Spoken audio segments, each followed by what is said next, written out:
to get us started. Thank you, Emily. And thanks everyone for giving some of your time this afternoon to meet with us to talk about pre-college credit, financial aid, and CPoS, or as we really want to think about how to maximize your Sewanee experience. I'm Dr. Alex Bruce. I'm the Associate Dean of the College for Undergraduate Academic Affairs, and my colleague. I'm Catherine Thayson. I'm a professor of economics and the special assistant to the dean for curriculum and data. And we are recording this webinar to be posted on the orientation page. And as Emily said, we'll have time for questions at the end. Please submit via the Q&A feature here of the webinar. So again, thanks for being here. And probably the first question, who is this webinar for? And the webinar is for students who are planning to bring in pre-college credit. Certainly, without question, for that body. And pre-college credit is a broad term. It can include credit that is awarded from national testing, AP or IB testing, A-level testing, or from dual enrollment, taking classes at another college or university while finishing high school. It's appropriate for students who are receiving or may receive federal or state financial aid. And we're aware that financial aid status can change one year to the next. So we want to make sure we present information to any student who wants the information. Either situation will require intentional planning to maximize your Sewanee experience. And if you're a student bringing in pre-college credit and also receiving federal or state financial aid, then this really is a good session for you. So, the situation. Let's think about what we're talking about here today. We're talking about course program of study. And course program of study is a U.S. Department of Education regulation that requires students to be enrolled in an eligible degree-seeking program in order to receive state or federal financial aid. To qualify for their full federal and state award each semester, students must be enrolled in sufficient hours that are applicable towards their degree. Simply put, the government will support you actively earning one degree, but only one degree.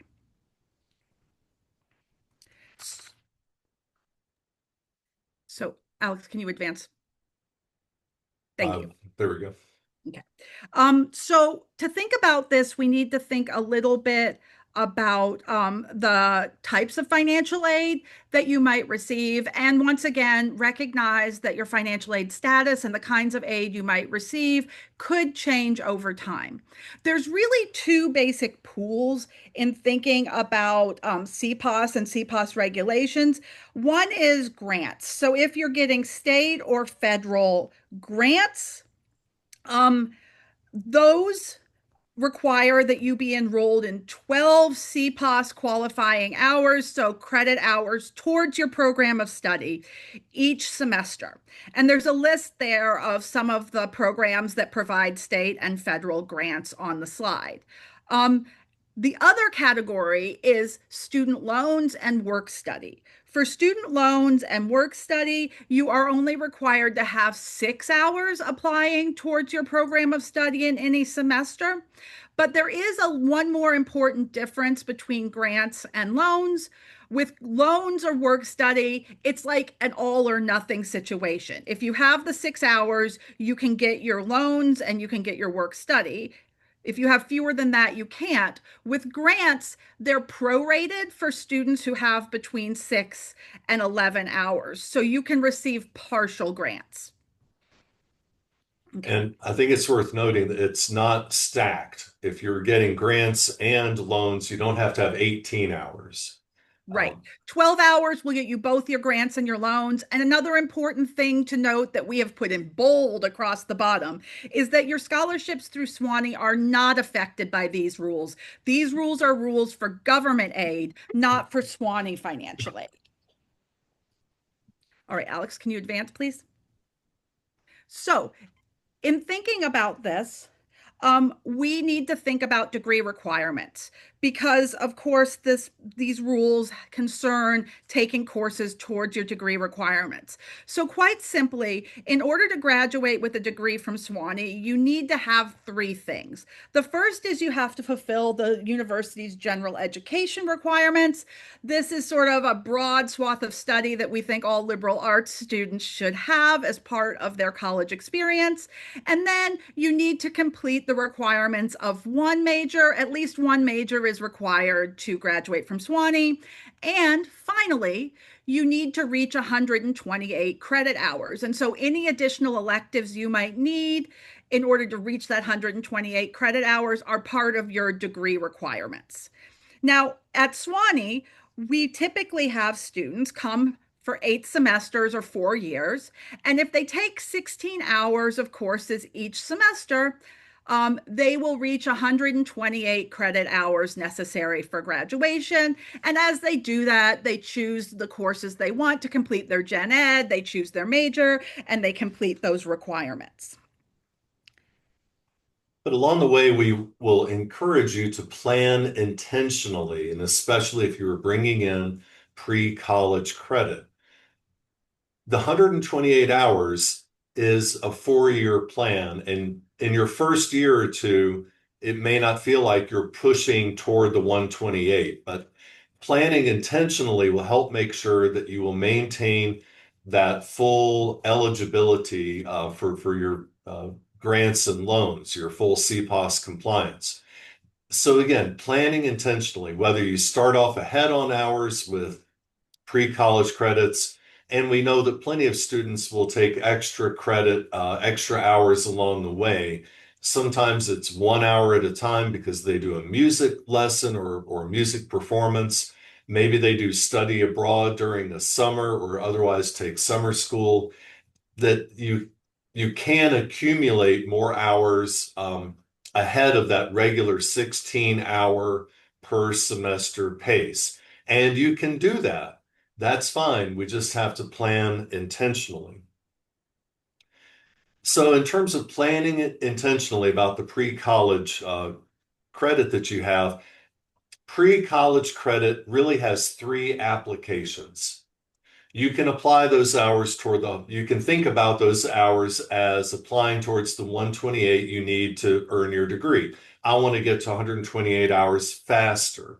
Again, that's hours taken above the typical 16 per semester. Maybe you do want to finish your degree in fewer than 8 semesters. That might be your goal.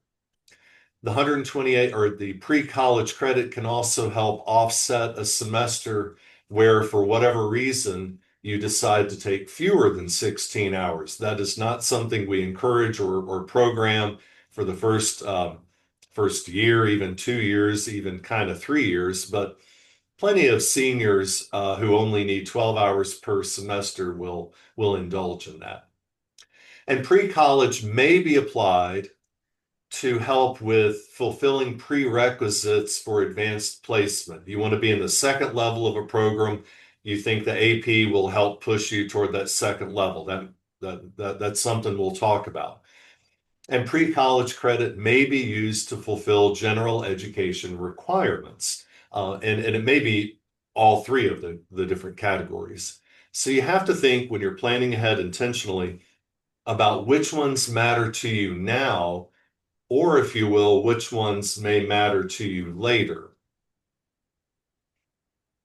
So again, if you want to apply the pre-college credit because you want to reach 128 hours more quickly, well, kind of the reality is that students who start with more hours or perhaps earn extra hours along the way may find themselves in a bind in their final semesters. Excuse me. In order to maintain having, for financial aid purposes, a particular number of eligible hours in the final 1 or 2 or maybe 3 semesters, a student who started way far ahead has created kind of a pinch point. They may have created so many, or they may have earned so many hours that they cannot create a schedule that actually has the minimum number of compliant hours. And as Dr. Thayson noted, they may face a reduction in federal or state aid. So we want you to plan intentionally about applying those pre-college credits or later on about taking extra hours. So, do you need these pre-college credits now for the purposes of placement? The answer is actually, in most cases, we don't. Because Swanee has a number of mechanisms for placing you into higher level classes, if that's appropriate for you through our summer registration process, you don't always need prerequisite courses to get into that higher level class that you'd like to be in. So, for example, the math program is going to look holistically at your record to determine what level of math class is most appropriate for you. Students who've taken advanced placement classes in mathematics are often placed into higher level math classes even before we know anything about those advanced placement exam scores, because holistically we know they've had this coursework in the 101 level calculus class before. The same is true about placement in languages. Our languages all have placement tests, which hopefully you have already taken as part of your preparation for coming to Swanee. And those tests place you, along with your background in language, place you into a level of language that is appropriate for you. And in fact, fewer than 5 of the AP exams that are out there fulfill a specific prerequisite at Swanee. So when we're looking at you and we're thinking about building your schedule, we can look at the courses that you've taken, the AP exams you've reported to us, and if it's late enough that scores have come in for this year, the scores you have as well, whether or not you choose to apply the actual credit from that AP coursework.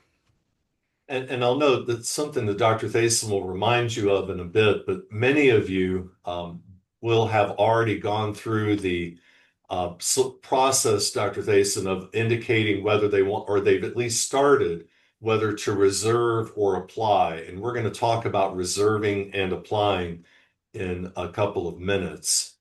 But before we get into some particulars about whether to use, because we've talked about whether it makes perfect sense to use your pre-college credit to move you toward 128 hours, might not be necessary yet.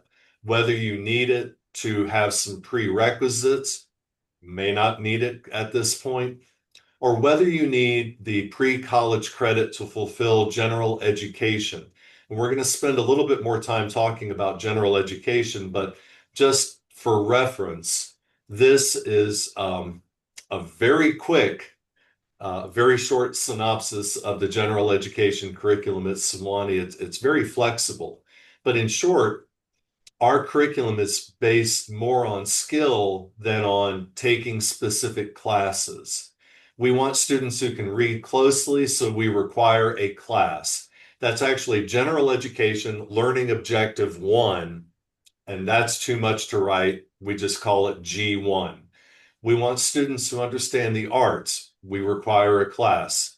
Or we want students to have dug into deep philosophical and theological questions. That's another one, the G3.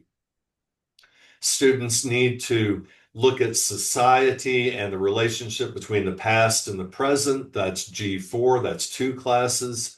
We have 3 classes that are fundamentally scientific reasoning, mathematical reasoning. There's a particular requirement for a lab science, a particular requirement for a quantitative, a Q, and one more, a wild card, if you will.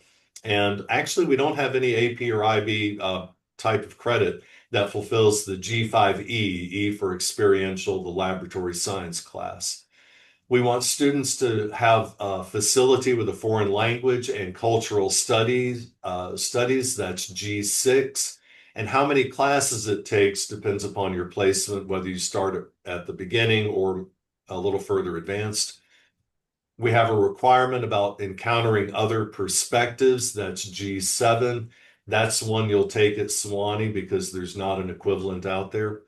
And we want a foundational writing intensive class. Again, one class that's required, and that's again a class you'll take at Sewanee.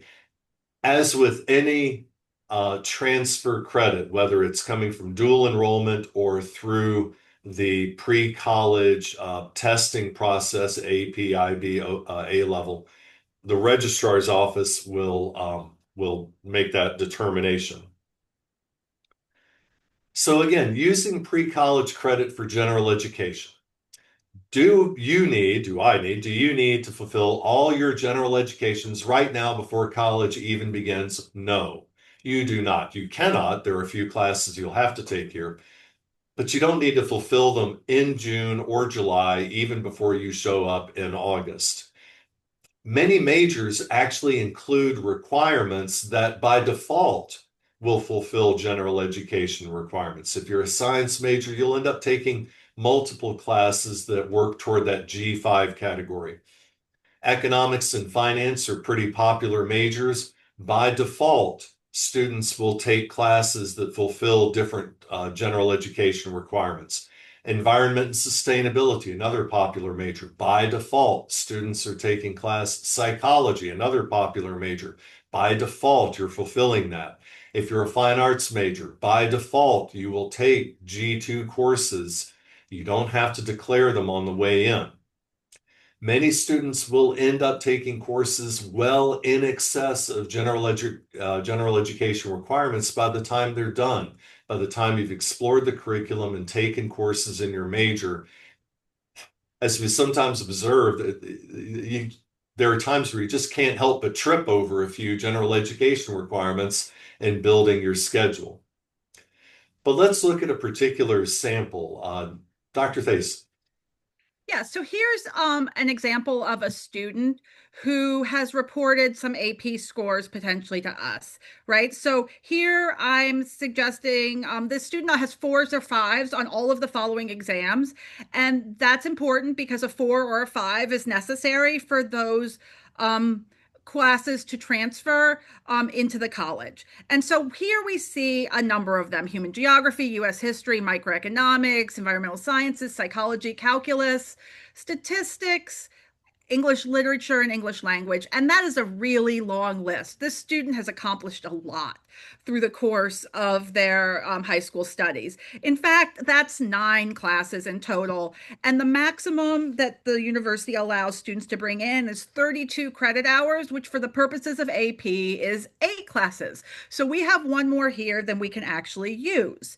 And in thinking about that, then, we need to think about some other things. We need to ask ourselves, which one do we want to begin by cutting? But then we're going to consider some other strategic factors here as well.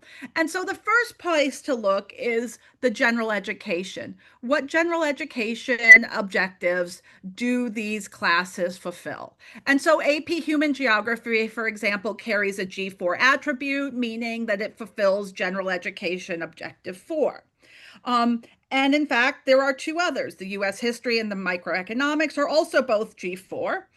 Please note that the microeconomics is also an equivalent to Econ 120, which is our introductory economics course here at the college. We've got 2 classes here that are G5s, 2 that are G5Qs, one that is an equivalent to Math 102, which is second semester calculus. And then English literature is a G1. And last but not least, English language does not carry general education attributes. So if we look at this situation, we want to think first about the classes down here at the bottom, these 2 English classes. And I want to highlight these 2 classes because one of the rules of the university with respect to bringing in AP or IB or A levels is that we only accept one course in any given subject area for most subjects. And English is one of those subjects. You can only bring in one English AP. And if you have both of these English APs, then we need to think about which one you want to bring in. And in particular here, because the English literature class carries the G1, but the English language class carries no general education attributes, while we'd accept the English language, if you can only have one of them, the English literature would be preferred. If you don't select this yourself and you submit both of these, the registrar will choose for you, and they will choose the English literature, that G1, over the English language. Okay, Alex, thank you. But what I also want to point out to you here is, well, two things. One, even cutting that class, we still have 8 classes left here. 8 classes is an entire academic year at Swanee. So if your goal coming in is to graduate a year early, then bringing in all of this might be fine and make sense for you. But if you want to spend 4 years at Swanee in your educational process, this can create problems for you with respect to your financial aid. So I want to think about these things a little bit closer and think about particularly what you need to fulfill gen ed requirements and what you have here available to you. So as Dean Bruce noted earlier, there are 2 G4 classes required as part of our general education curriculum, but you, as the student, have 3. So that's one more class than you need even to fulfill general education. And if we look at the G5s, that one with the sort of, you need one G5Q and then one potentially, which Dean Bruce called a wild card, which could be a G5 or a G5Q. You can only use 2 of those 4 G5, G5Q classes. And so we're in a situation where you have 1 extra G4 and 2 extra G5 or G5Q classes as part of this list of classes that are available to you. So that's the starting point. You don't need all of these to fill gen ed. If you bring in the extras, it just generates credit hours for you, which again, unless you want to graduate early, can cause financial aid problems. So we want to think about what we need, but what we need actually varies a lot from person to person. Because if you think about yourself and the courses you're interested in and the direction of study that you're interested in going in, you may discover that in some of these areas, even reducing this to 5 classes, 2 G4s, 2 in the G5 category, and the 1 G1 may still be too many courses for you.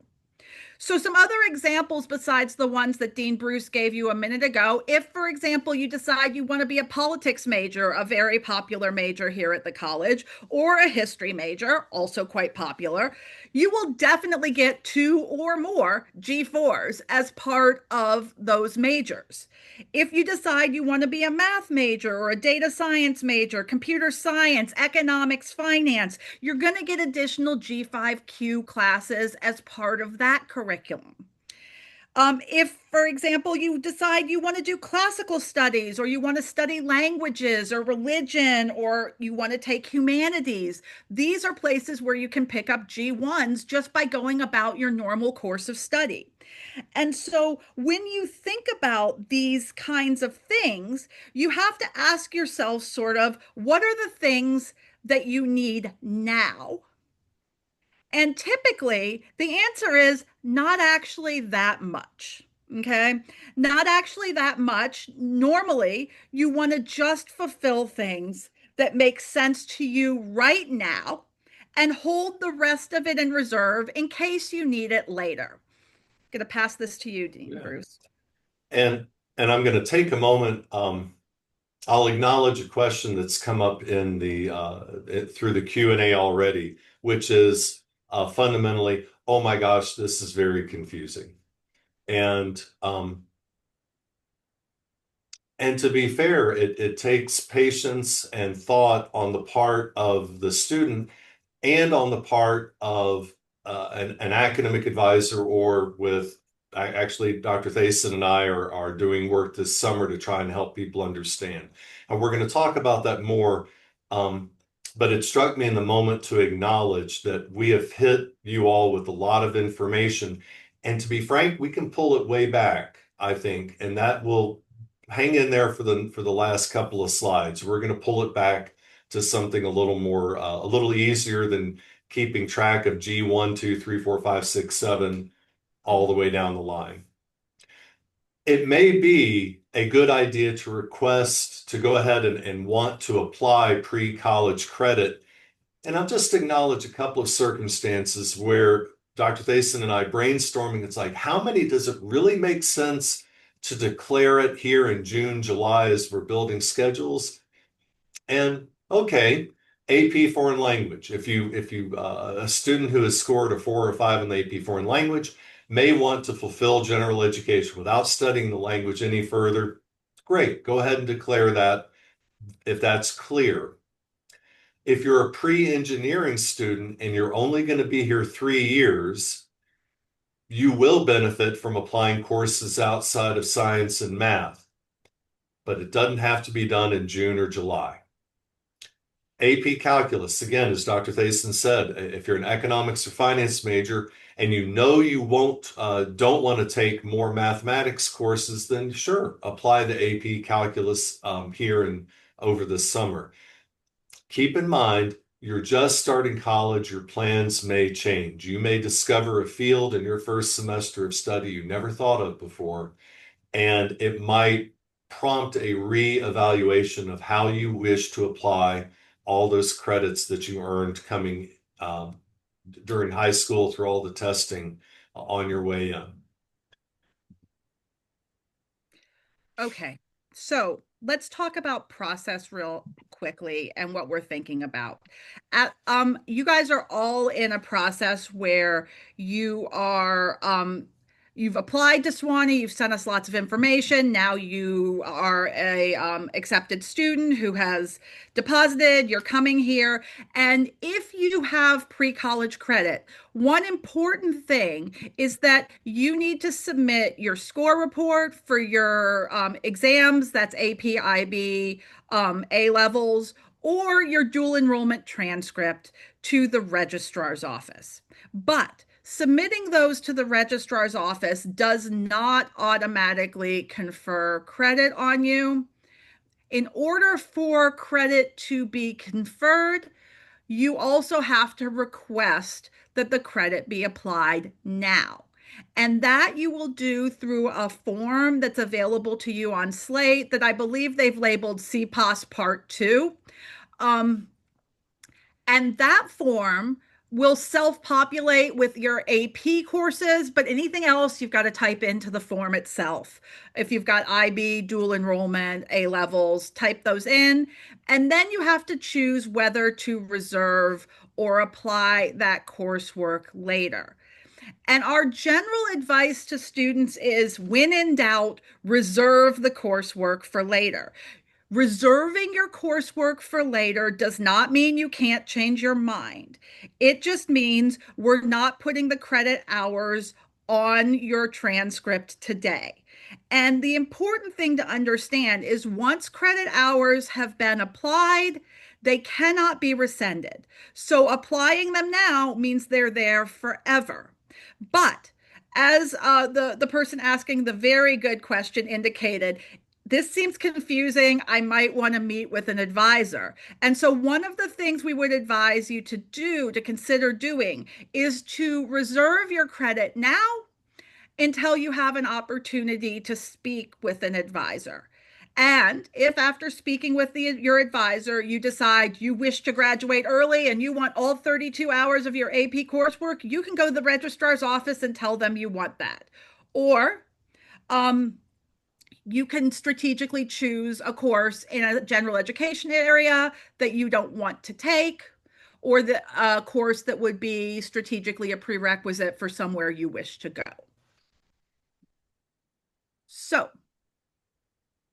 in Yeah. short, report your scores and send transcripts to the registrar's office. Their email address is registrar@swanee.edu, and that is their preferred way to receive those from you or the College Board. or whoever happens to be sending. The registrar will review all of these that you send to them and determines whether or not the course is transferable in every case. Then complete also the CPoS form and slate and indicate whether you want to reserve or apply your credits there. This will allow the registrar's office to finish an initial processing of your score reports and your transcripts, but consider strongly that holding those credits in reserve, at least for now, could be beneficial for you until you've had an opportunity to speak with an advisor and better understand your path through college and how those credits might benefit you.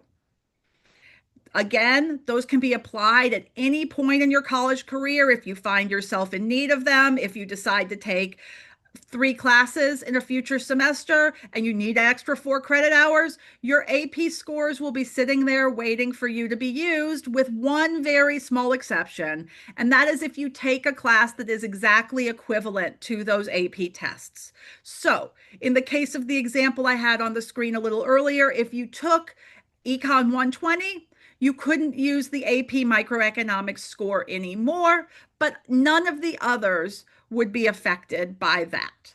Okay. But a lot of you have questions. Only one question has come into the chat so far. But if you have more questions, or if you feel like you have specific situations that you need help understanding, you can also make an appointment to speak with a credit evaluation specialist. And I have just put a link to a website in the chat where you can go to make an appointment to speak with a specialist about what the best use of your APIB dual enrollment credit might be for you.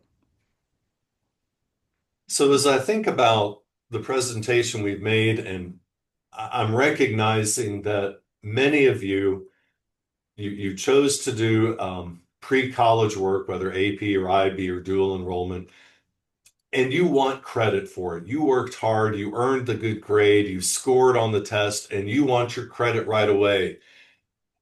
And in short, we're telling you, good job, and hold on to it. Hold on to it until we're had a chance to meet with an advisor to review your academic plan, to let your academic plan develop. You're just starting college. You're not sure what your academic plan is yet. Let it come into some degree of focus and then strategically and intentionally apply the AP credits as needed, as Dr. Thayson said. It's a lot of information. We threw a lot of terminology at you, and very grateful for your patience, and we're certainly receptive to more questions. But this one last slide right here, we believe just sums up what the primary takeaway is from this session. You have to submit the information or the registrar won't have it. Just telling us or reporting it on a form doesn't do it. Please strongly consider reserving your credits until the time is right to use them. So we are here for more questions through the Q&A feature.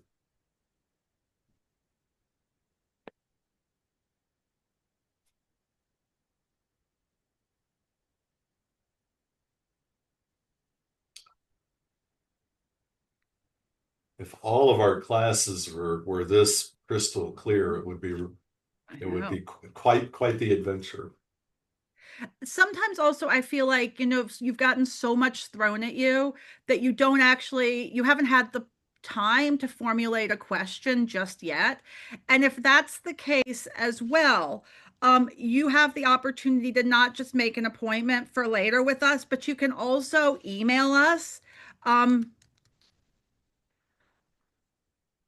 Go ahead And with the email address there, Yeah, I'm Whitney. putting the email address in the chat. And so our email address that you can send questions to is swaneecpos@swanee.edu. So you can always email us there if you come up with questions later. But I do see another one that has appeared. Alex, you're going to take this one? Sure, sure. The question is, at what point can a student ask for a minor in another area of study? And in in terms of our topic today about the course program of study and what counts toward a degree, minors in our conversation are actually electives. The requirements to graduate are complete general education, complete a major, and complete 128 hours. So a minor is not part of this. But speaking as an experienced academic advisor, any student who wishes to declare a minor, typically students will declare a minor. Catherine, you might agree about third, maybe even it going into the fourth year after they've seen what has accumulated. Um, Students will declare a major most typically in their fourth semester. Every now and again, a student will do so earlier, but a minor can be later as interests kind of coalesce. Would you Yeah. anything to add?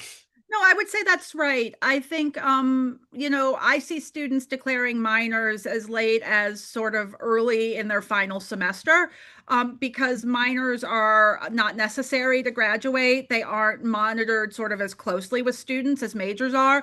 But if a student knows they want to minor in something right away, they can absolutely make that declaration early on. And so getting in contact with the chair of the department where that minor is and having a conversation is great.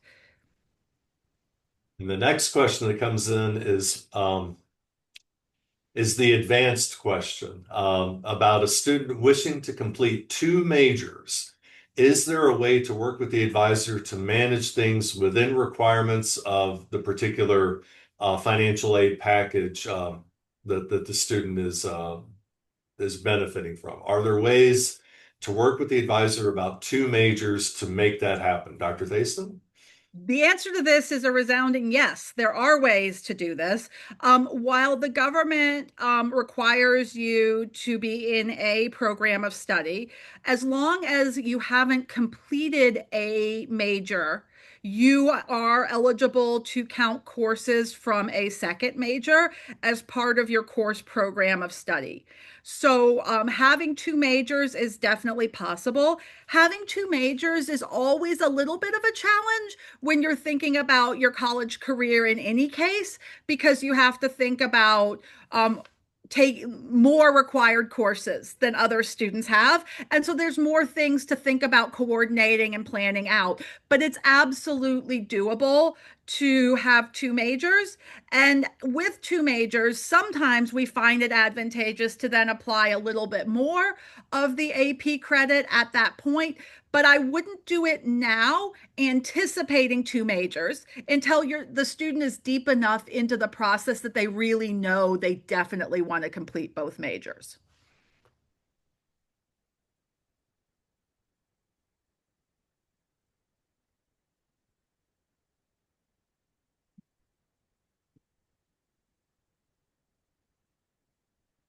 We are happy to wait for a few more minutes to let more questions occur to folks. We recognize again that all the information we presented and particular um, challenges of the new vocabulary and again a new way of looking at it of hold on to the credit, don't apply it right away. Yeah, and I think one more thing I will say about that very first question about like when does a student need to decide whether they reserve or apply? The answer is you don't need to make a decision right now. There's a form for you available on Slate if you wish to make a declaration of reserve or apply. In the absence of filling out that form, you're defaulting to reserve. And so if you do not submit that form, those courses will be reserved for you until such a time as you actively make a declaration that you wish to apply them. So in some ways, like my father used to say, like not to decide is to decide. So at this moment, if you decide not to make a decision about what to do, you are deciding to go ahead and reserve those. Allowing that you have reported the scores and or sent the dual enrollment transcript. Again, the registrar has to have those to do anything at any point. Absolutely. I talked to a student over email today where I said to him, okay, I am sending your form on, but you need to make sure the registrar has that score report because they can't finish processing your form until then. So that's absolutely true. Yeah. And one thing I learned from a different webinar I was part of, or I was reminded of, if you're out there and you did dual enrollment, your high school cannot send your dual enrollment transcript. The college or university you attended sends that transcript because that's where you earn the credit. Um, Right. And dual just a point. enrollment, yeah, just sort of building off of that, dual enrollment is a little bit more, I'm going to use the word vague just because there's so many different colleges and courses involved in dual enrollment compared to like AP, where things are quite standardized across the country. And so the number of credit hours that a course is worth may vary depending on where you took it, and what kind of course it is, and what it accounts for in terms of general education may also vary. And so talking to people once you have that information, I think is helpful. Yeah. Sure. So Gracie has a question. Um, Do I need to apply courses for it to count as a prerequisite for a higher class? And the particular example, AP Calculus BC, in order to start in Calculus 2. And Catherine, I think you talked about that. Yeah. Yeah, so the answer to this is no, Gracie, you don't have to do that. In fact, we know if you filled out, there was a document you filled out a while ago now, which you may or may not remember, called the academic inventory.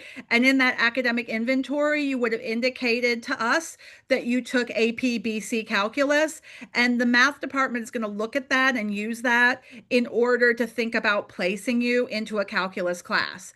And with that designation on your academic inventory, it is quite likely that you would be placed into at least Calculus 2, which is Math 102 here, but you might even be placed into Calculus 207, which is the third semester calculus class. Don't Um, panic, though. Don't don't panic. panic. Don't panic. The math department is very circumspect about placements for students. And if you feel like you've been placed in over your head, you can always have a conversation with them about that. And still get the AP score recorded.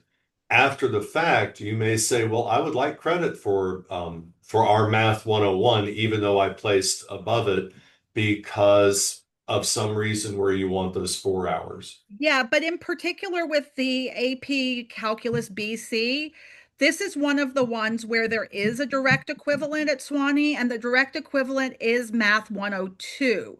So if you take Math 102, second semester calculus here, that does not allow you to get credit for AP Calculus BC. Oh, thank However, you.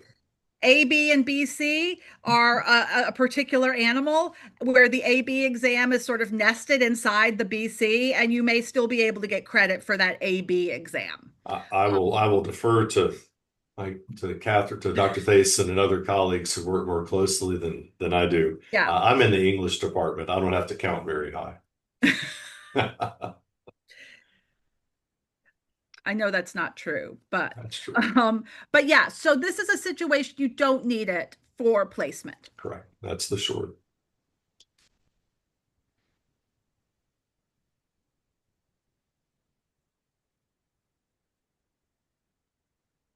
Well, we've had about 45 minutes together and are very grateful for your time again. Hope we've been able to help clarify and answer questions and leave you with that clear message at the end about please consider strongly holding those credits in reserve. Um, And if you need any support, please grab from the chat window the addresses of the orientation webpage where this webinar will be hosted after this, the address to our place where you can sign up for a meeting with a credit evaluation specialist, and also the email address for Dean Bruce and myself where we can answer your questions in the future. So with that, we'll say thank you so much, and we look forward to getting to know you here at Sewanee and certainly in August, if not before. So thank you again.